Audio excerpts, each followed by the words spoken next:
Welcome to Quicklit, your gateway to book wisdom. Okay, picture this. You're sitting across, like, this brilliant tech mind, right? Someone who practically invented the Wi-Fi router you're using right now. Oh, wow. Yeah, they're young, like 20s, flashing cash, talking big money. Okay, living the dream. But then you find out they're making some seriously questionable financial decisions. Uh-oh. That doesn't add up. Right. It's like, what's going on here? Yeah. That's the kind of paradox we're diving into today. We're exploring why smart people sometimes make, well, not so smart money moves. Makes you wonder, huh? It really does. And we're going to unpack these often overlooked soft skills of finance with Morgan Housel's book, The Psychology of Money. It's a really good book for that, yeah. It's fascinating, isn't it? You'd think that someone with the smarts to, like, innovate in tech would have their finances totally figured out. You would think so, right? But The Psychology of Money really digs into how our personal experiences, biases, and even, our emotions can end up kind of driving those financial choices we make. It's not always rational. Not always, no. And sometimes it leads us down paths that logically we wouldn't choose. So it's less about knowing the formulas and more about knowing yourself, it sounds like. Exactly. Think of it like this. You can find a ton of technical financial knowledge these days. Right. It's everywhere. Books, articles, courses, all of it. But mastering your own psychology, like the emotional and behavioral side of money, The stuff that's often hidden. yeah, that's what can really set you apart, mastering that. It's funny, it reminds me of something Housel writes about John F. Kennedy. Oh, yeah. You wouldn't think a president's personal life would be a political issue. Right. But get this. His lack of personal experience with the Great Depression was actually a campaign issue. Wow. It's crazy, right? It really is. I guess it just shows how deeply ingrained, how deep those financial beliefs are. And they're often formed by experiences we might not even realize are shaping our decisions. It's all happening under the surface. Exactly. And they can be super resistant to change, even when the logic or data is staring you right in the face. And then there's that whole debate about skill versus luck, right? Like how much of success is actually skill Oh, man. versus just plain luck. We all love those self-made stories, those rags to riches stories. But Housel kind of throws some cold water on that idea, doesn't he? He does. He does. He argues that luck and risk play way more of a role than I think we'd like to admit. It's uncomfortable. Yeah, exactly. Like, think about Bill Gates, the classic success story. Yeah. But what if he hadn't gone to that specific school? Lakeside, right? At Lakeside, with only 300 students and, crucially, access to a computer in 1968. That was a big deal back then. A huge deal. It was a 1 in a million chance, and it totally shaped his future. It's kind of wild to think about how different things could have been. Right, yeah. And it makes you think twice about judging someone's success based solely on the outcome, Absolutely, it does. It really does. And that's a big takeaway. One of the big takeaways here, I think. How do we honestly look at the role of luck in our own success? And how do we avoid judging others without acknowledging that element of chance? Yeah, it's tough to separate those things sometimes. So maybe those flashy billionaires and their secrets to success, maybe they're not the best role models after all. That's exactly what Housel is saying. Is he? Those outlier stories, whether they're massive successes or failures, they can be captivating. Yeah, they're good stories. But they don't always offer the most practical lessons for the rest of us. Right. He says we should study broader patterns of financial success. The more common a pattern is, Yeah. the more likely it holds some valuable insights. So instead of trying to emulate, the rare, almost mythical successes, we should be looking at what works consistently for a wider range of people. Exactly. Focusing on those outliers, it can really distort how we see success, It makes it seem either totally out of reach or like there's some secret formula. Yeah, you just got to find the right guru. Right. For the right system. But in reality, it's often a combination of things. Some of those things we can control and some, like luck, that we can't. That element of chance. One idea that really struck me was this whole concept of getting the goalpost to stop moving. Oh, I yeah. think we've all felt that. Yeah. Like wanting just a little bit more, even after you hit a goal. Totally. It's a trap, I think. Yeah. Especially in a culture that often links wealth and happiness, they're seen as the same thing. That chase for more can be never-ending. You're never satisfied because your expectations just keep rising. Right. The more you have, the more you want. Exactly. And sometimes that chase can have some pretty serious consequences. Oh, yeah. Housel uses the story of Rajat Gupta, Oh, wow. Yeah. Goldman Sachs board member making millions, gets tangled up in insider trading. Ends up in prison. In prison, yeah. Yeah. It shows that chasing more and more money doesn't always equal happiness. Powerful example, that one. It is. It shows how chasing wealth for its own sake, instead of as a means to something else, that can have a bad ending. Yeah, it can. The key, like Housel says, is figuring out what enough means to you and aiming for that feeling of contentment, not some ever-growing number in your bank account.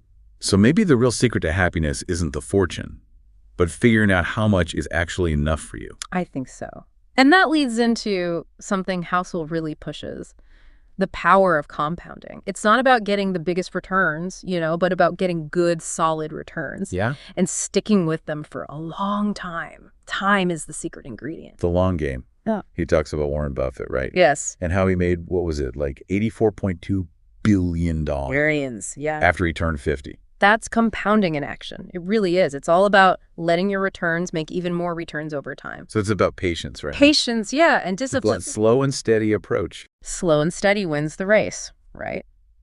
But it works. The results, like with Buffett, can be amazing. Which kind of reminds me of another thing Housel talks about. Hmm? The allure of those huge, quick returns. The danger of chasing them. Oh, right. It's so tempting, isn't it? It is. Especially these days, with everyone wanting to get rich quick.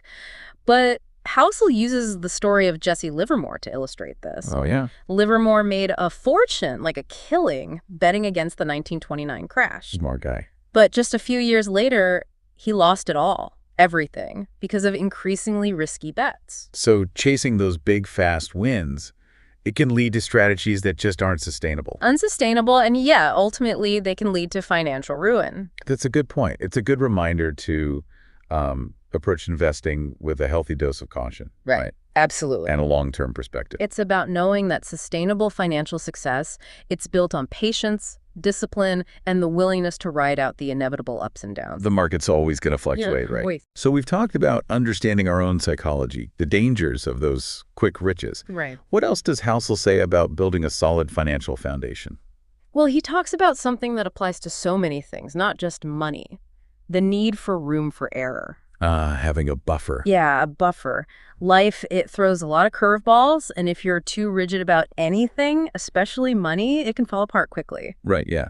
So it's about having a cushion to absorb those unexpected things that happen. Exactly. It's not about being like a total pessimist, but about being realistic. Life happens. The market dips unexpectedly. He does. We all experience stress that can, affect our decisions. Yeah. So a solid financial plan needs to be flexible enough to handle those things, those bumps, without totally derailing your long-term goals. He uses a great analogy about blackjack players. Oh, yeah. Even card counters, the ones playing the odds. Right, the ones who know. They don't bet everything they have because even though it's unlikely, they could still lose. Right. A losing streak could wipe them out. Totally. So it's like a powerful lesson in managing risk, even when you think you have that advantage. Exactly. You got to have that margin of safety, that buffer that lets you get through the tough times without being like totally wiped out. Yep. And Housel applies that idea to, all sorts of financial planning, like saving for retirement, investing in the stock market, all of that. So it's not just about trying to get the maximum return, but also about minimizing that risk of losing everything. Absolutely. It's about building a foundation that can weather the storms. And I think it's easy to get caught up in the pursuit of those big returns, but without that margin of safety, even a small setback can be devastating. Devastating, yeah. And a big part of building that resilience is knowing that different investments come with different levels of risk, right? Mm-hmm. So you need to align your choices with, your own risk tolerance, your goals. It's a personal thing. It is. He talks about venture capital as an example. Yeah. Where the risks are high, but the potential payoffs are huge. High risk, high reward. It's like that high stakes poker game. Exactly. You can win big or lose everything. But I think the same dynamics apply to the stock market, right? Yeah. Like, A few big winners can drive your overall returns, but you can also lose. It's part of the game. So that's where diversification comes in, right? Yes. Spreading your bets, so to speak. Spreading the risk, like don't put all your eggs in one basket. Exactly. But even when you diversify, you have to know that volatility is just part of investing. It is, yep. So even with a diverse portfolio, should we still expect some ups and downs? Definitely. And that brings us back to what Housel says about returns always having a price. Volatility is part of that price, uncertainty is part of it, and, the potential for loss, that's part of it too. It's that fee you were talking about. It is. It's like paying to get into a theme park. Yeah, right. You don't expect to get in for free. You shouldn't expect market returns without accepting some risk, right? Trying to avoid that fee completely, trying to game the system, it can actually lead to even bigger problems. So we've got to accept that volatility is normal. It is. And we need to build a portfolio that can handle it. Ride those waves. Ride the waves, yeah. And that brings us back to, knowing what game you're playing and making sure your actions aren't swayed by what other people are doing. Right, right. Like we were saying earlier, comparing your strategy to someone with different goals, that's a recipe for frustration. And potentially bad choices. Yeah. It's all about aligning your actions with your own personal goals and risk tolerance. Not getting caught up in what others are doing.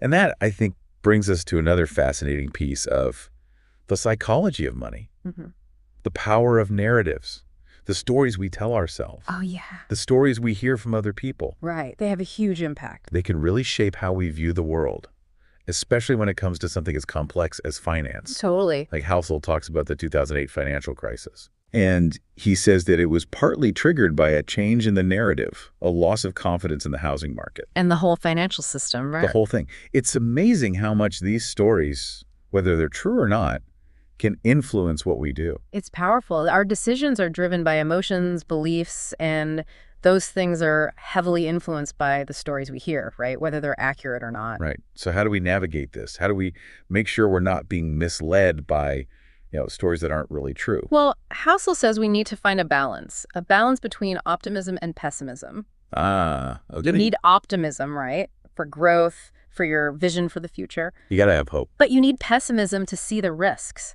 to keep you from being reckless. He calls it being a realistic optimist. I like that. A realistic optimist. It means seeing the good and the bad, knowing things can go well, but also being prepared if they don't. Yeah, it's a balanced perspective. Yeah. And that brings us to, I think, one of the most important points from the book, the need for humility. Yes, humility. Hussel's point about recognizing that we don't have a complete view of things. Yeah.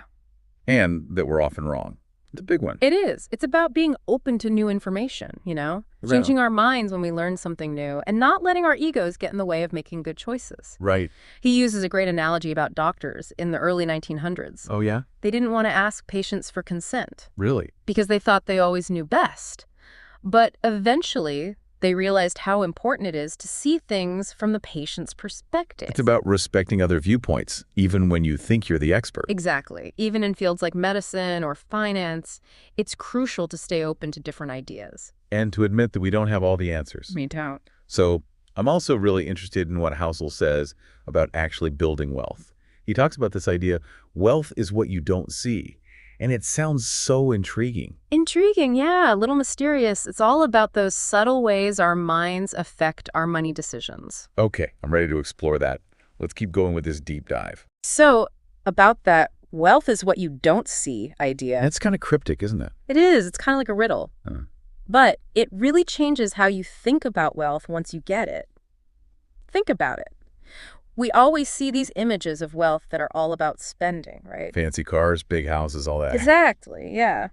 But Housel's saying that real wealth, the kind that lasts, it comes from the choices you make to not spend. So it's not about what you buy, but what you don't buy. Yeah, it's about realizing that those flashy things, they're the result of spending. The real wealth, the stuff that gives you security, freedom, that's in what you save, what you invest. It's like the hidden part of the iceberg. Yes, exactly. Like you don't see the foundation of a house, but it's what holds the whole thing up. Okay, so it's about shifting our focus from acquiring things to holding on to what we have, building that strong base. Exactly. And that's where defining enough comes in. That's a big part of it, breaking free from that feeling of always wanting more. It's tough though, right? Especially when, like, everywhere you look, there's someone with something bigger or better. It is. It's a constant struggle. Housel talks about it, how we all have this instinct to, like, show off, extend our peacock feathers, he calls it. Yeah, I remember that. But he says the key is to consciously choose to have lower expenses than you could. Yeah, to make that choice. It's not about making tons of money. It's about being deliberate with how you spend the money you have. So it's not income. It's about how you manage it. Right. It's about breaking free from that keeping up with the Joneses thing, you know. Defining your own version of enough. Yes. You have the power to choose how you spend your money, what kind of life you build. It puts the control back in our hands. But it makes you wonder, how did we get to this place, where everyone's so focused on buying, buying, buying? Housel actually looks at that in the book. He takes you through, like, the history of how we got here, how our relationship with money's changed. Oh, interesting. So where does he start? He starts right after World War II, which is a crazy time, right? Lots of change, uncertainty, millions of soldiers coming home, needing jobs, needing homes. It's kind of like what happened recently, right? With the pandemic and the economy. Yeah, it does feel similar.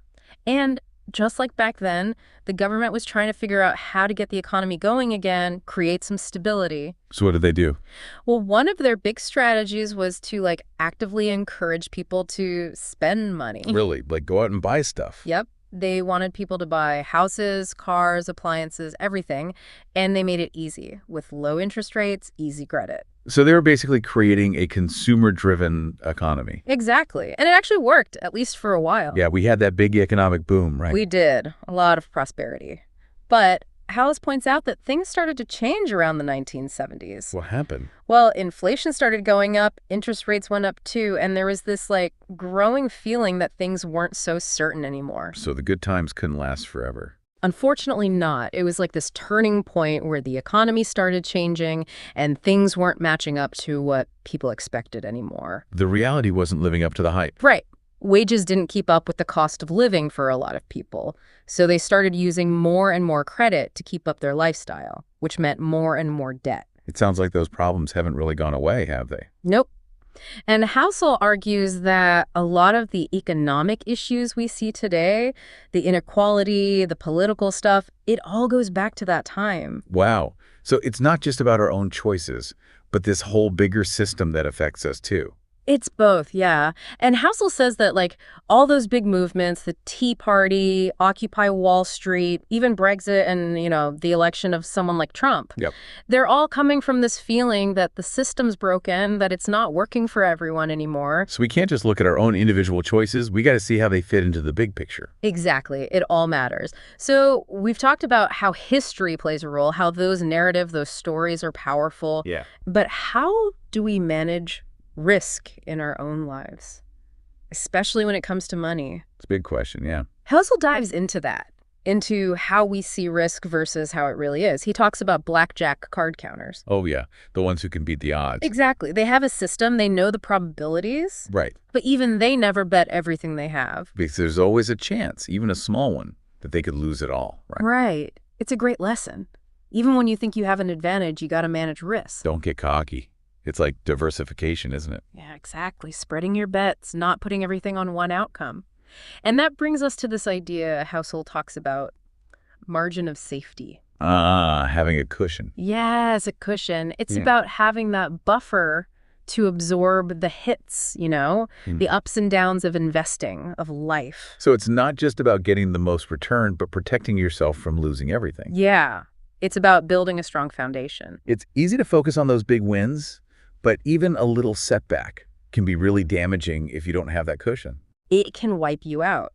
And to build that resilience, you have to understand that different investments, they come with different levels of risk. Like you were saying with venture capital, right? Yeah, high risk, high reward. But it seems like the same thing applies to the stock market too, right? Definitely. You have the potential for big gains, but also losses. So that's where diversification comes in, spreading your investments around. Don't put all your eggs in one basket. Exactly. But even then, even with diversification, you got to accept that the market's going to go up and down. It's going to be bumpy. So even with a good mix of investments, we should still expect some volatility. Oh, yeah.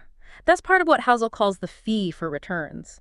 You pay with uncertainty, with volatility, with the possibility of losing money. It's like that theme park analogy. Exactly. You got to pay to play. Yeah. Trying to avoid that fee, trying to outsmart the system, it usually backfires. So accept the ups and downs. It's part of the game. It is. And remember, play your own game. Know your own goals, your own risk tolerance. Don't compare yourself to others. Stay in your lane. We were talking about that earlier. Comparing yourself to other people can be really unhelpful, and it can lead you to make bad decisions. Yep. And it takes us back to those narratives again, those stories. Yeah, those stories are everywhere. They can really affect how we think about money, can't they? They can. Like Housel's example of the 2008 crisis. It was partly about like the story changing, people losing faith in the housing market. And the whole financial system.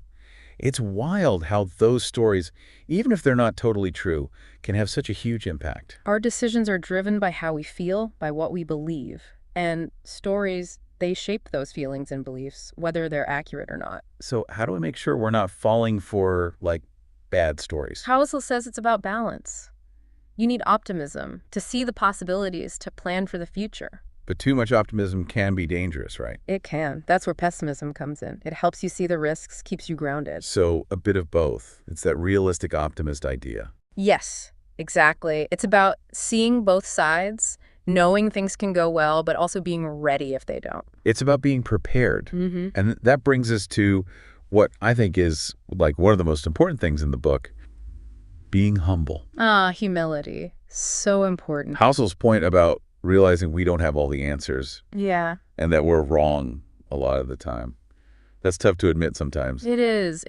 But it's about being open to new information, being willing to change your mind. And not letting your ego get in the way of making the right choice. Exactly. Like, remember that story about the doctors? Yeah, the ones who didn't want to ask their patients for consent. They thought they knew everything. They didn't want to admit they could be wrong. Exactly. It just shows that even when you're an expert, it's important to stay open to other ideas. And admit that you don't know it all. It's okay not to know everything. So we've talked about history, those narratives, managing risk, being humble. Yeah, it's been a lot. It has. But I'm curious, what does Housel say about actually putting all this into practice? About building that solid financial base? Yeah, that's a good question. What are the actual steps we can take? Let's get into that next. So you're saying, like, instead of trying to follow some cookie-cutter financial advice, we should really be thinking about creating a plan that's unique to us. Exactly. Personalize it. It makes sense, right? It does, yeah. But how do we actually do that? Where do we start? Well, Housel really stresses this idea of, understanding your own financial psychology, figuring out your values, what your goals are, how much risk you're comfortable with. Your risk tolerance. And then making sure your financial choices actually match all of that. He even talks about his own philosophy, which is all about independence and peace of mind, more than just like getting the biggest returns. That's interesting. So it's not just about the numbers? Yeah, not just the numbers. It's about how those numbers make you feel. Yes, exactly. How you feel about your money, how it fits into your life, your values. And one of the things he and his wife do is try to avoid debt as much as possible. But isn't some debt, like, kind of necessary these days? Especially for, I don't know, buying a house or starting a business. Yeah, a lot of people think that. And for some people, it might be. But Housel says that for them, the feeling of being debt-free, it's worth more than, any potential gains from using debt. So it's about that peace of mind again. It is. Knowing you're not controlled by debt, not worried about interest rates changing, that's valuable to them. It gives them a sense of security. Security, yeah, and freedom. And that connects to how they invest, too. They mostly use low-cost index funds, long-term stuff. So they're not chasing the hot stocks or trying to time the market. Nope. They're just trying to capture the market's growth over time in a way that feels, safe and steady for them. It's that slow and steady wins the race approach. Yeah, exactly. Like, building wealth is a marathon, not a sprint. You need a plan you can stick with, even when things get rough. And find that balance between risk and reward. Right. Something that lets you sleep at night. Right. You have to be able to live with your choices, but I guess that approach might not be for everyone. Yeah, some people love that excitement of, like, picking stocks or being really hands-on with their investments. We do, and Housel says that's fine. It's about finding what works for you, your personality, your goals, all of that. But for him, it's about finding that strategy that lets them live their life without constantly worrying about their money. Yeah, it frees up your mental energy for other things. So it sounds like the big takeaway here is there's no one right answer when it comes to money. I think so. It's about figuring out what works best for you, your situation, your goals. Exactly. And that's what this book is all about, the psychology of money. It's not just about the technical side of things, the numbers and formulas. It's about understanding ourselves, how we think, how we feel, how that affects what we do with our money. It's about realizing that money isn't just a tool. It's not. It's connected to our values, our beliefs, even our dreams. And when we understand that, when we master that psychology of money, we can make better choices. Choices that lead to a better life. Well, I think that about wraps up our deep dive into the psychology of money. Hopefully you've gotten some good ideas from this, some things to think about as you figure out your own financial journey. Thanks for listening. Thank you for being part of the Quicklit community. Please subscribe for get more videos like this.